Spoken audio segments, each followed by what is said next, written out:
রাহুল গান্ধী পড়বেন কি পড়বেন সেটা কি তৃণমূল কংগ্রেস ঠিক করে দেবে?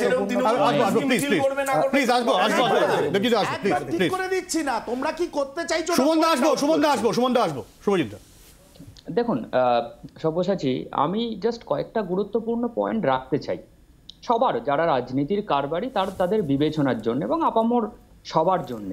প্রথমত, যে আজকে আমরা যে রাম নিয়ে রাজনীতি বা মন্দির মসজিদের রাজনীতি তো চলছে সারা ভারতবর্ষ জুড়ে, এবং আমরা জানি 2024-এর ইলেকশন শিওরে এবং এগুলো হবে। কিন্তু যেটা আমাদের সিপিএম এর রিপ্রেজেন্টেটিভ যেটা বললেন, উনি বললেন যে কম্পিটিটিভ কমিউনালিজম চলছে। আমি তার একটা অন্য সোশিওলজিক্যাল ব্যাখ্যা দিতে চাই।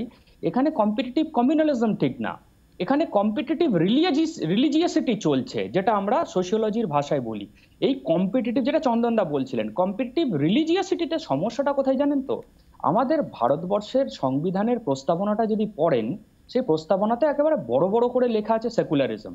সেই সেকুলারিজম প্রতিষ্ঠা না করার অন্তরায় হয়ে দাঁড়িয়েছে এই কম্পিটিটিভ রিলিজিয়াসিটি, যেটা আমি বলি। দু নম্বর পয়েন্ট হচ্ছে, আজকে যারা রাম নিয়ে কথা বলছেন তাদেরকে আমি একটা কথা বলতে চাই যে শুধুমাত্র রাম কেন, রামের স্ত্রী সীতাও আমাদের কাছে আইডল। সেই সীতাকে নিয়ে আমরা কেন ভাববো না? কেন সীতা অলওয়েজ রামের শ্যাডোতে পড়ে থাকবেন? যে দেশে হাতরাসে দলিত মহিলাকে গ্যাংরেপ হতে হয়, উন্নাওতে হতে হয়, হাঁসখালিতে হতে হয়, কালিয়াগঞ্জের রাজবংশীর মেয়েটিকে হতে হয়, সেই দেশে আজকে আমরা কেন শুধুমাত্র রামের পূজা করব?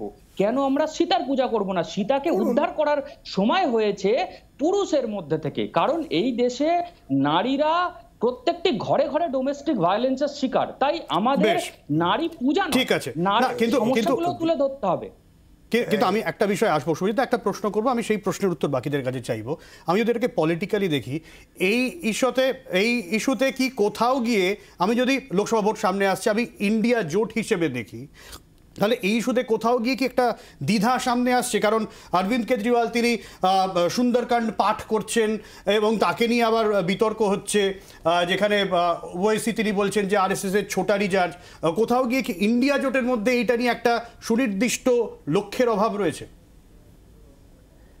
দেখুন সব্যসাচী, ইন্ডিয়া জোটের অধিকাংশ নেতারা, অখিলেশ যাদব, তেজস্বী যাদব, রাহুল গান্ধী নিজে, এরা প্রত্যেকে এদের আপনি বিভিন্ন সময় দেখবেন এরা মন্দিরে যান, DK শিবকুমার, আবার বিভিন্ন নেতা, তাদের হিন্দু বিরোধিতা নেই।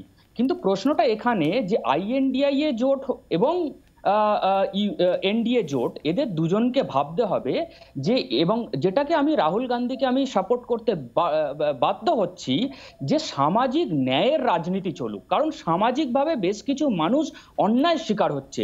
এই সামাজিক যে ন্যায় যাত্রা যেটা উনি শুরু করেছেন, সেই ন্যায়ের পথে এগোক ভারতবর্ষ। মন্দির মসজিদের রাজনীতি নিয়ে না এগোলেই ভালো হয়।